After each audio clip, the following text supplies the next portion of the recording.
Like at some point, you just turn around and go, fuck off. You know, I'm going to do what I want to do now. Is he at that point?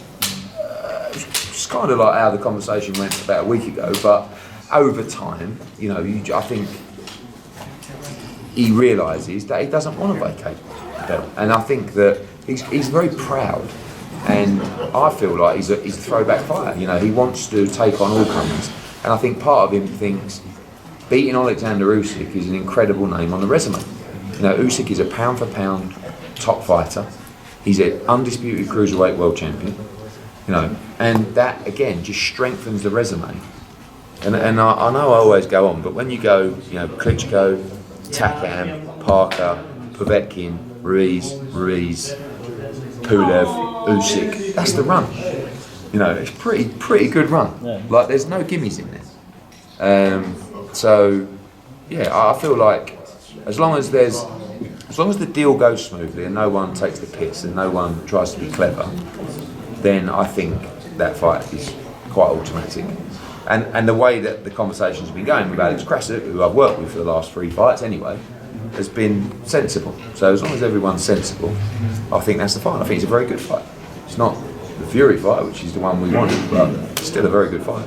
Eddie, I'm sorry, could I just ask you one thing about the fight tonight then? Mm-hmm. One other thing. You know, before the Lomachenko-Lopez fight, we were, Lance and myself, I think Dan Rayfield, there's like 4 or 5 guys on talking to Mauricio, and he said, if you remember, Lance, very specifically, the winner of this fight is the WBC champion. And we quizzed him several times, and it wasn't franchise champion. He said the winner of this fight is the WBC champion. So I guess, you know, do you look at Lopez as the WBC champion? No. I mean, well, he's the WBC franchise champion, yeah. So he did not say, remember that? He did not even say franchise. He said well, it wasn't Lopez at that time. It was, I'm the winner. The winner is the WBC champion, period. But, I mean, I think he changes his mind quite often. But, you know, the truth is that Teofimo Lopez is the WBC franchise world champion. Devin Haney is the WBC world champion. The other governing bodies do not allow a franchise champion to unify the belts, right?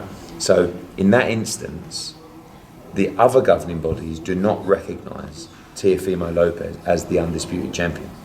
So he should be, by the way, because he's tremendous. I mean, he beat the pound for pound, you know, top 3, you know, and he should be the undisputed champion. But on paper, he's not. I mean, but that's why I was saying to Michelle, when Canelo boxed Callum Smith, we asked for the WBC belt to go on the line, and there was a problem because Yildirim was mandated to fight for it. Okay. So I think that there was an opportunity there to make that fight for the franchise belt. Canelo didn't want that because he knew he couldn't be undisputed if he won a franchise belt. So he said, look, get me that, let's fight him quickly, Yildirim, so I can get hold of the WBC world title, not the franchise. I mean, the whole thing's absolutely ridiculous. I can't even believe we're living in a world where we're actually discussing this, you know. And my second question on that then is, given what happened, you know, Bob's assurances to you about Fury, no problem on the arbitration, does that make it more difficult for you to do business with him, and would that be harder to get a Lopez fight done? Bob's actually quite good in that respect, because I think with Bob, you could literally burn down his house, and I think he'd make a deal with you the next morning for something else. Do you know what I mean?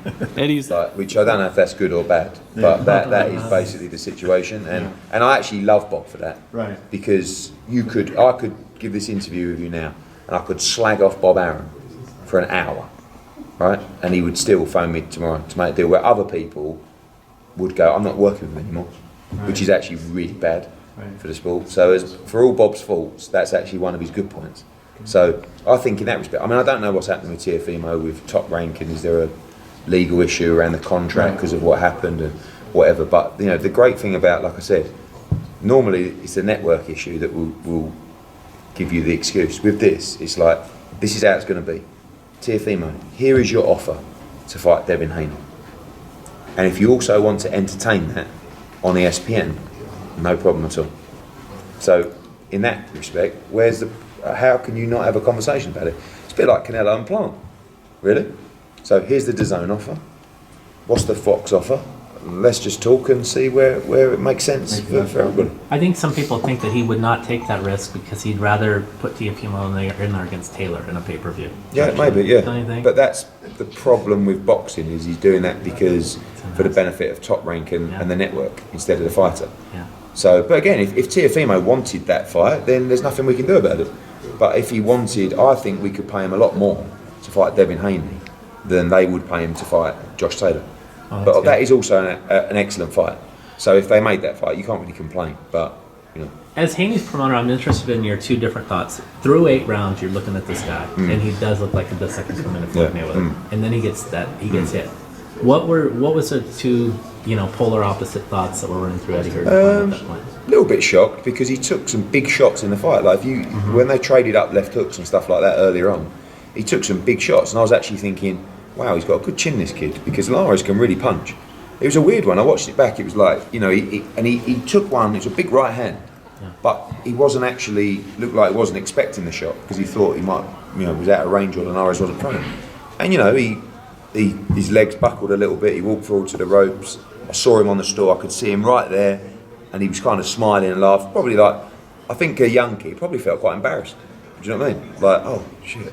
And he watched up and watched it back while his dad was talking to him, but he was okay. I mean, I do think it's amazing that it's such an unbelievable talking point. But he got buzzed by Jorge Linares. Right. I've had Linares in 4 fights, right?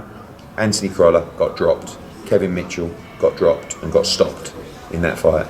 Luke Campbell got dropped in that fight. He punches very, very hard, and he got better in the fight, Linares.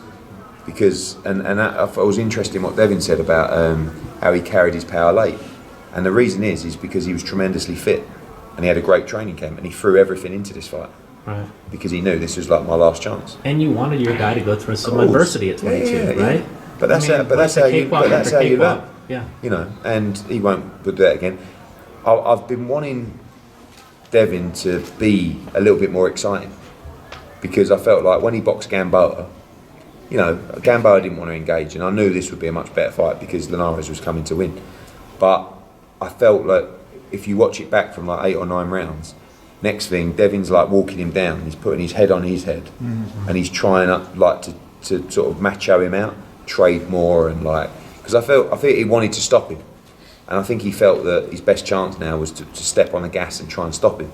But in doing that, he got reckless and he got caught, and he'll learn from that because it could have been a lot worse. How does it feel to break the streak? And Robert Diaz was saying before it's going to be 5-0. Yeah, because Robert Diaz and Oscar De La Hoya hardly ever mention it. So now I've got a lot of respect for Jorge Linares. He's a brilliant fighter. Mitchell nearly had him actually. I mean, if you watch the Kevin Mitchell fight, that was a tremendous fight. Mitchell dropped him, and he beat Crolla. The first fight was quite close, but second fight was a big win for Linares, and the Campbell fight was quite close as well. But he's just a really good fighter, isn't he? I mean, technically great, smart, fast, can punch. I think he'll probably retire actually, but I'd actually quite like to see him carry on fighting because he's never in a bad fight, Jorge Linares.